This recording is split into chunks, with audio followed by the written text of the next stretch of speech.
Hi everyone, welcome to BIS103 lectures 14 and 15. For this section, I actually have combined the next two lectures into a series of 4 videos, hoping that this will give you sort of the most coherent overview of what we want to discuss next. And that's actually talking about our next big metabolite class, the amino acids. Right? We now had covered carbohydrate metabolism, their breakdown, and their biosynthesis. We had covered our lipid and fatty acid metabolism, again, both anabolic and catabolic pathways.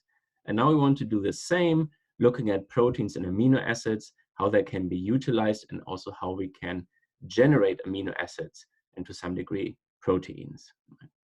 There are a number of topics we want to touch on for these next videos that are part of lectures 14 and 15.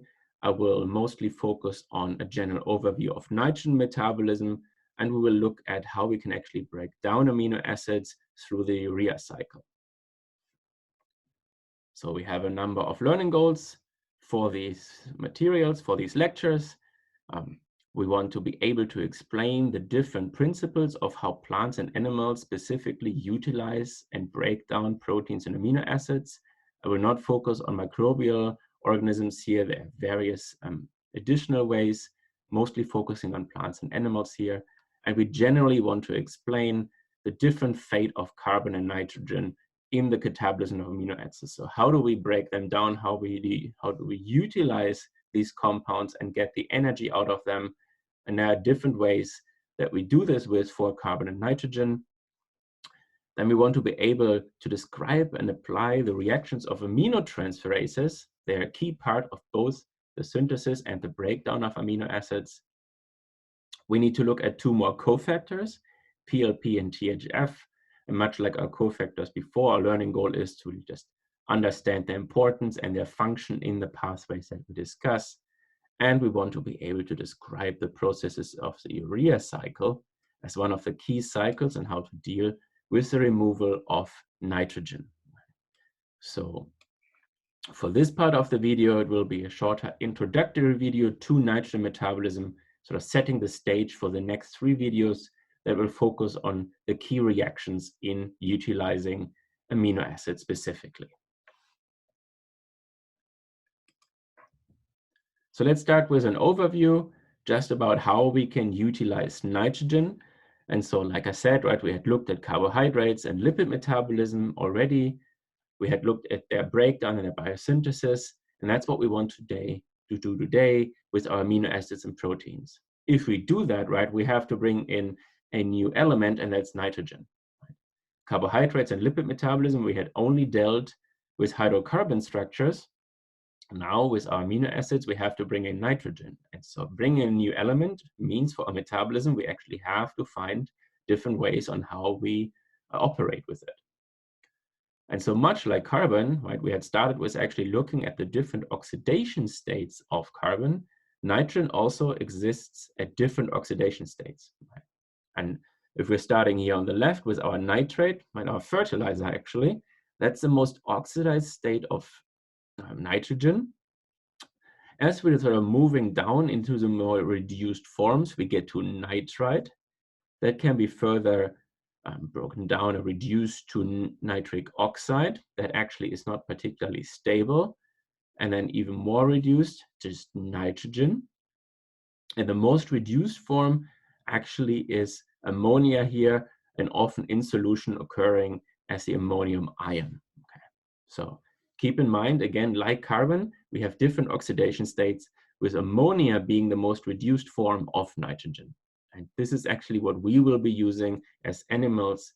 Mostly microbes and plants have different capacities to also use the more oxidized forms of nitrogen. Now, mentioned in solution, you often will find it as the ammonium ion. This is actually toxic, right? And to most organisms, the ammonium ion is toxic. And because of that, you will always find it bound in a carrier, right, to relieve that toxicity.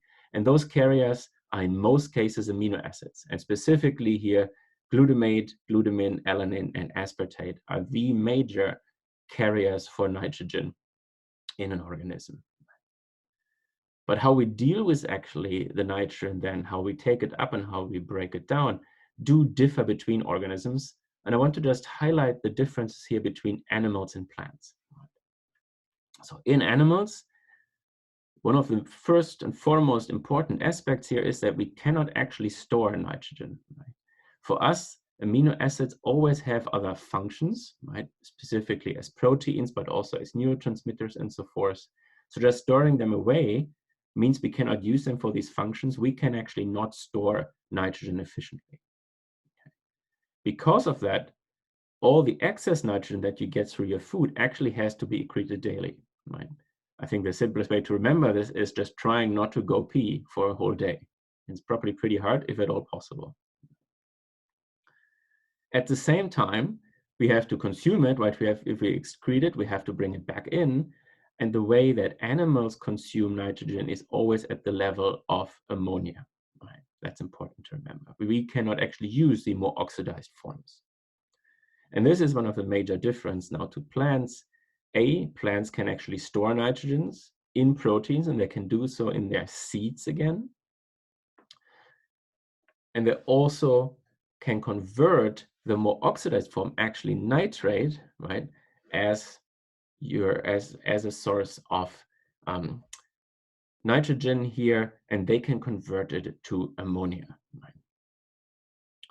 Because they can store it and because they have these different capacities, they actually don't excrete it daily. Nitrogen in a plant is actually very conserved. There's nothing wasted that has to be wasted. It actually turns out that nitrogen and phosphorus are among the most limiting nutrients in plants. Right?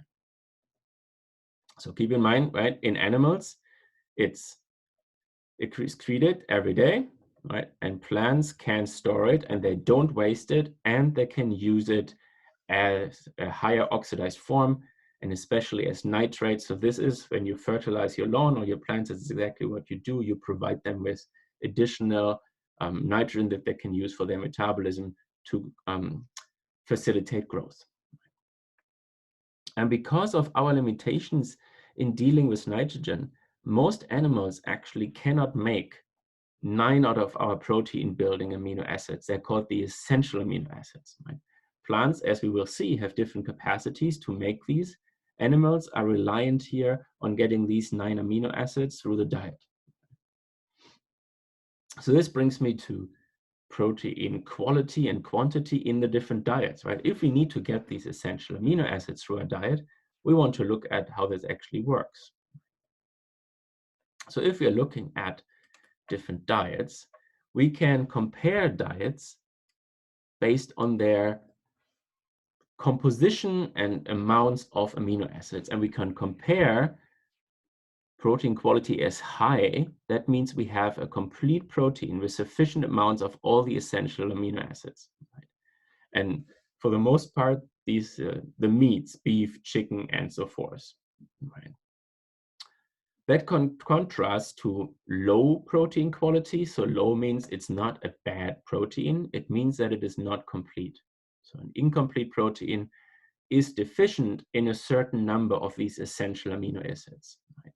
And so I just listed some examples here. So for example, grains, your cereals and nuts, while they are good food sources, they are actually fairly deficient in, for example, lysine, isoleucine, threonine, and so forth. And then other plant foods like beans and chickpeas, and to some degree also soy, they do have these amino acids, but in turn they are deficient, for example, in methionine and tryptophan. So what you want to do is, especially if you're vegetarian, you want to combine these different plant-derived foods to make sure you get a complete protein, right? And so this is really interesting if you think about some of our cultural foods, right? This actually is occurring. Like you think about, right, combining tofu, so soy protein, right here with rice, right? You get your methionine and tryptophan from soy.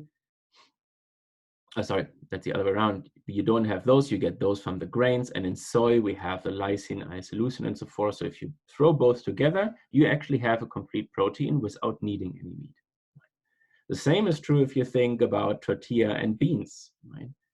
The deficiency in your tortillas, which are corn-based, that's part of your cereals here.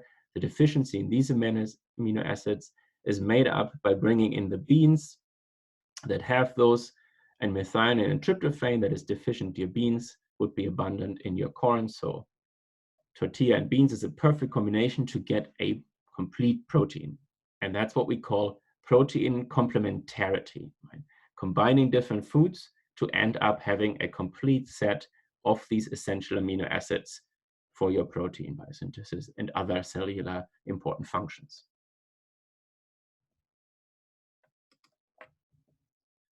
So here's now the list. These are your 9 essential amino acids. I will not ask you to memorize those. I just want to highlight them for you here.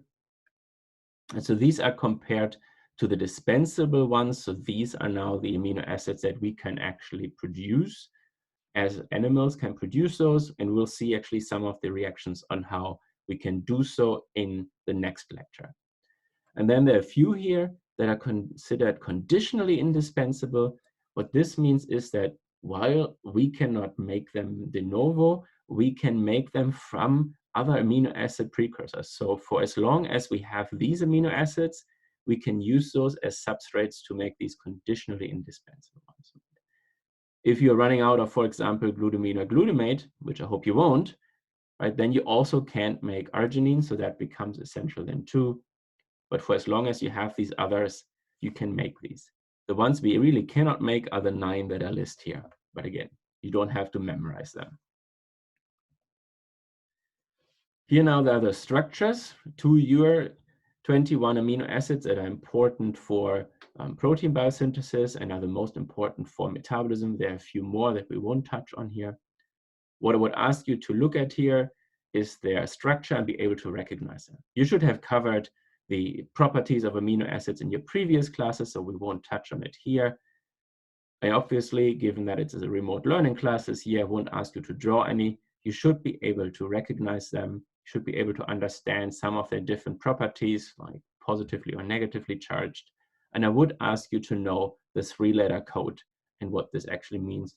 Most of the next videos and our entire lecture series on amino acid metabolism, I will use the 3-letter code, so you should be familiar with it. All right, so now that we have a broad understanding of nitrogen metabolism, let's look at how we can actually utilize amino acids and how we can use them for different functions. Right? So much like what we had seen for our carbohydrates and lipids, we can have either internal use and internal amino acids that we're using, or we get them through our diet. Right? So dietary, it's obviously whatever protein you take on in your diet. Your own is not now a storage like we had seen for carbohydrates and glycogen, and in lipids and fats and our tags for fatty acids. Here would be your muscle, right?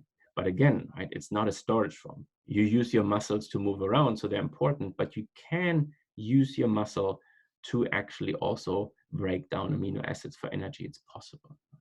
So if you think about, right, if you're working out a lot, but you get injured, you are out for a few weeks, your muscles start to shrink, right? You don't use it, you lose it. So you're actually starting to break down the proteins in your muscle and the amino acids in your muscle. So it's possible, but it's not a storage form. Okay. What is happening in both cases in this case, so there's actually not a difference in how we deal with it. They're broken down regardless of whether dietary or they're muscle proteins into small peptides, so small groups of amino acids and free amino acids, and I'll abbreviate them AA for the rest of this lecture by hydrolases. So we're using water to break apart the proteins into peptides and free amino acids. And these hydrolases that are acting on proteins are called proteases or proteinases. So now that we know, okay, we can do this, we can hydrolyze them to break them down. What do we use them for? I already mentioned one possible purpose is energy production. We'll actually see how it works. We can use amino acids to generate ATP. We can also use these amino acids now to, for example, form other proteins, right? If you don't have a need for one protein function anymore, you can break it down and use the compartments now to generate another protein that you need because your needs have changed, right? And so these are, for example, happening under growth conditions as you're growing. Immunity is an important function, right? The production of antibodies, those are proteins, right? And there's a number of other cell functions for which proteins are really important and have to be constantly broken down and resynthesized. And in addition to that, we can also use amino acids as precursors for non-protein biomolecules. So for example, for your nucleotides, RNA and DNA, for neurotransmitters, glutamate actually is a neurotransmitter in its own right? But also production of hormones, right? If you remember, glucagon and insulin were short peptides, and adrenaline actually is produced from tyrosine. So amino acid metabolism is actually really critical for your hormone metabolism, as we had seen it in the last lecture, in lecture 13. And then last but not least, also we're actually using amino acids to run our shuttles. Right? We already had touched on a number of our metabolic shuttles, such as the malate shuttle. And so amino acids play an important role here. We'll see why today. So let's have a broad overview on how we actually can catabolize proteins and amino acids. And then in the next lecture, we'll go into looking actually at the mechanisms of some of the key enzymes that are participating here. So for now, we just sort of want to look at the big picture, what is happening before we dive into looking at the individual enzymes that are facilitating the reactions. So we start with our proteins. And again, right, this can be dietary, or it can be, for example, your muscle protein. And the first thing, like I said, what we want to do is hydrolysis. We're using proteases to break down the proteins into small peptides into eventually the free amino acids. Okay. So it's great. We have our amino acids. What we want to do next now is that we're actually interconverting almost all of these amino acids, almost regardless of which one it is, and we're interconverting them into glutamate. Right? This is an important reaction. It's catalyzed by aminotransferases, or ATs. This is happening in your liver cytosol, right? So keep in mind where we are. We're in the liver. Right now, we're in the cytosol. The really big point here is that we have so many different amino acids that doing a first step of interconverting these into one single amino acid really helps to now streamline essentially all the catabolic reactions that are happening downstream. You can imagine that it's much easier to have a catabolic pathway that is starting with one substrate than one that has to deal with a whole lot of different substrates. So essentially, we are centering now the entire breakdown by a first reaction that allows us to interconvert into a common metabolite that we then can further break down. We will see how this reaction works, but just broadly speaking, what we do is that we have alpha Kg coming in, right? Alpha ketoglutarate, you should remember that from your TCA cycle. And we're bringing it in with an amino acid. And what we're essentially doing now is that we're transferring the amino group of this amino acid onto alpha Kg, and that generates glutamate. So if you do a condensation of an amino group with alpha Kg, you get glutamate. What you're releasing is an alpha keto acid. So basically, whatever amino acid you have fed into the reaction minus its amino group is a corresponding keto acid. Again, we'll see this mechanism later in more detail. All right, now you have generated this alpha keto acid. This actually now doesn't have an amino group left. You now can deal with the carbon. And so there are several things that you can do with this keto acid. You can either put it into energy metabolism. So you will do some conversion reactions to convert it into either a glycolytic or a TCA cycle intermediate. Those now, they don't have nitrogen anymore, so you can store them away if you want. For example, in glycogen. That works for some amino acids, but keep in mind here, not all amino acids can be stored in glycogen. Or you can actually convert it into our tags, our triacylglycerols, our fats. And actually all amino acids can be converted and stored as tags. Or again, we can also resynthesize other amino acids from them. We'll see how that works. That actually is part of aminotransferase reaction capacity here. And this allows you to, for example, break down some proteins to form others. Right? So the carbon backbone now can have a number of different fates. And we'll look at those in a little bit, but first we want to now focus what is actually happening to our glutamate. Right? We want to catabolize our amino acids, so we still need to deal with our nitrogen here.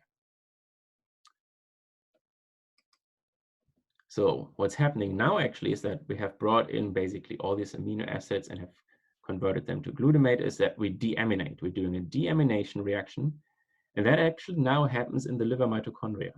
So glutamate can actually go across this membrane. There's a shuttle that allows us to do this.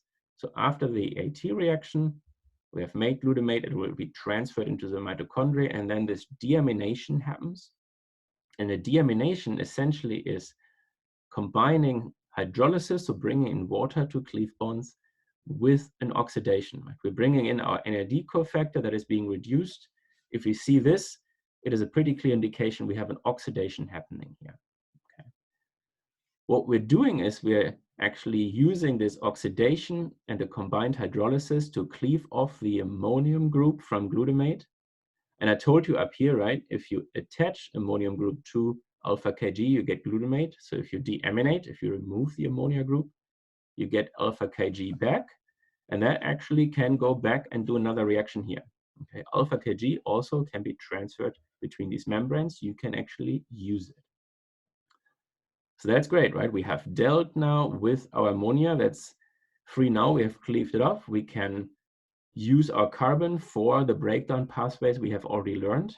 But, right, keep in mind, as I said, ammonium in solution often or commonly will occur as the ion. We had said that is toxic, so you want to remove it. Okay.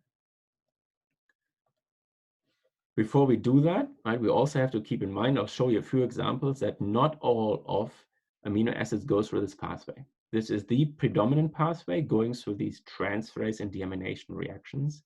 But there are actually also a few amino acids that do not go through an amino transferase reaction. They are directly deaminated. And I will show you some examples. But all of it will culminate now in ammonium. So how do we remove it? We don't necessarily have to do that right away. We actually, again, we can actually use it for amino acid synthesis, but it doesn't happen very often. Predominantly, we will go for removal and try to actually remove the toxic ammonia from our body. And now what happens next actually depends on, if you will, who you are. Right? Say you are a fish living in the water, they're fine. They're actually just excreting the ammonium ion as is. Right? There are no further modifications. If you are, say, a bird or a reptile, you're actually using uric acid. Right? The advantage of uric acid here is that the process of making uric acid requires almost no water. It's very efficient in water use. And so for birds and reptiles, where this is a limiting factor, this is really important. It being an acid, it's also very corrosive. And so this is actually why, right, if you're parking on campus at UC Davis and you're parking under one of those trees that's full of crows at the night, you want to remove that bird poop very quickly because it's full of uric acid, and that is actually what is killing your paint job. Sort of a little bit of consumer information at the side here. All right, but we aren't birds, we aren't fish, we are mammals, and mammals actually use urea. And I highlight the structure right here. This is urea. It's a very simple little structure. And it's a really ingenious pathway of removal of ammonium because it's actually attached to minimal loss of carbon. Okay, we'll see how it works. But we know now, right, our carbons and especially our carbonyl groups are really rich in energy. We use those for making ATP, so we don't want to excrete them. And what you can see is, right, urea has a really good ammonia to carbon ratio, 2:1. And on top of that, this carbon actually is not coming from any of your amino acids, fats, or sugars. This is actually coming from bicarbonate. So we're not actually losing any of our good energy-rich carbons from our food resources in the removal of urea here. So this is just the overview of what we want to go through. For the next video now, we'll actually see how these individual reactions work and how we can use them to break down amino acids.